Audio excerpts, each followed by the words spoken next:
Hello বন্ধুরা, আমি এলাম রুদ্র। আজও চলে আসলাম একেবারে নতুন ধরনের ভিডিও। চলুন তাহলে আজকের ভিডিওটা শুরু করা যাক। আরও নতুন নতুন ইন্টারেস্টিং ভিডিও আসতে চলেছে, অবশ্যই সাথে এখন সঙ্গে থাকুন, দেখতে থাকুন আমার ভিডিও। চলুন তাহলে আজকের ভিডিও শুরু করা যাক। যদি ঘরে বসে কেউ অ্যাকোয়ারিয়াম তৈরি করতে চান কাচের, তাহলে আমাদের প্রয়োজন পড়বে প্রথমত কাচ, তারপর প্রয়োজন পড়বে কাচ কাটা মেশিন, তারপরে প্রয়োজন পড়বে একটা আঠা, সিলিকন আঠা, আর প্রয়োজন পড়বে স্কেল, কাঠের স্কেল। এখানে অ্যাকোয়ারিয়াম তৈরি করতে গেলে কোন কোন জিনিস প্রয়োজন দেখেছেন। একটা কাজকে কিন্তু আগে মার্কিং করে নেবেন ভালো করে মার্কার পেন দিয়ে, তারপরে সমানভাবে কাটবেন। আর বাচ্চারা সবসময় এই জিনিস করতে যেও না, কারণ হাত পাত কাটতে পারে। বাড়ির বড় কেউ কাউকে দিয়ে করাবেন। চলুন তাহলে কিভাবে কাজ কাটতে হয় সেই জিনিসটাকে আপনাদেরকে দেখাচ্ছি। দেখুন, এখানে আমরা কিন্তু অলরেডি লাইন করে নিয়েছি সুন্দরভাবে। আবার আপনারা মাপ মতন স্কেলটাকে বসিয়ে এই কাজ কাটা মেশিনটাকে আপনারা এভাবে ধরবেন, ধরে লাইন সোজাসুজি আপনারা টানবেন। দেখুন আমি যেভাবে করছি সেম টু সেম এভাবে করবেন। দেখুন এখানে কিন্তু আমরা লম্বালম্বিভাবে দেখুন পুরো সুন্দর করে ডাকটা দিয়ে দিয়েছি। এবার ভাঙা হবে, কীভাবে ভাঙা হয় সেটি আপনাদেরকে দেখাচ্ছি। দেখুন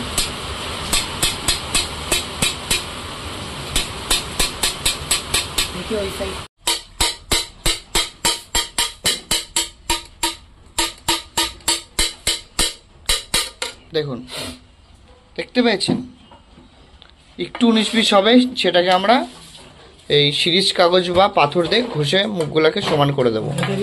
এইদিকে মোটামুটি কাজ কেটে রেডি করেছি। চলুন এবারে ফিনিশিং করব, জয়েন্ট করব, তারপরে রেডি হয়ে যাবে আলতাবের অ্যাকোয়ারিয়াম। চলুন তাহলে সঙ্গে থাকুন, ভিডিওটা দেখতে থাকুন। সেই কাজগুলোকে রেডি করে ফেলেছি অলরেডি, এটা দেখতে পাচ্ছেন। দেখুন এখানে কিন্তু আমাদের অ্যাকোয়ারিয়াম প্রায় তৈরি হতে চলেছে। দেখুন এখানে আমরা কিন্তু আঠা অলরেডি সিলিকন আঠা দিয়ে দিয়েছি। দেখুন দেখতে পেয়েছেন, দেখুন বসাচ্ছি খুব সাবধানে। তাহলে চলুন ভিডিওটা সম্পূর্ণ দেখতে থাকুন। দেখুন আমরা কিভাবে কাছে আঠা লাগাতে হয় সেই ভিডিওটা দেখুন, দেশি জোগাড়।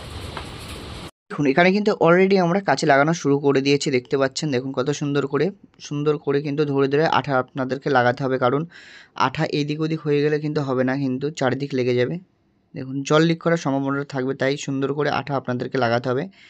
মার্কিং বরাবর আপনাদেরকে কাজগুলো বসিয়ে নিতে হবে যাতে চারিদিকে সমান থাকে।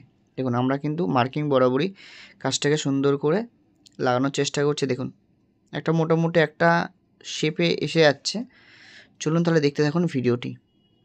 দেখুন দেখতে পেয়েছেন, দেখুন কিন্তু মার্কিং বরাবরই আমরা সোজা করছি। দেখুন এবার যে মার্কিং বরাবর রাখার পরে দেখুন আঠা লাগানোর পরেও কিন্তু আমরা এবার কিন্তু আপনাদেরকে যাতে কাজগুলো সরে না যায় তার জন্য কিন্তু আমরা সেলো টেপ ইউজ করছি। দেখতে পেয়েছেন তো, এখানে দেখুন সেলো টেপ ইউজ করবেন যাতে কাজটা না নড়ে যায়। মানে আঠা লাগানোর পর তো নড়ে যাওয়ার চান্স বেশি থাকে, কারণ আঠাটা শুকাতে টাইম লাগবে।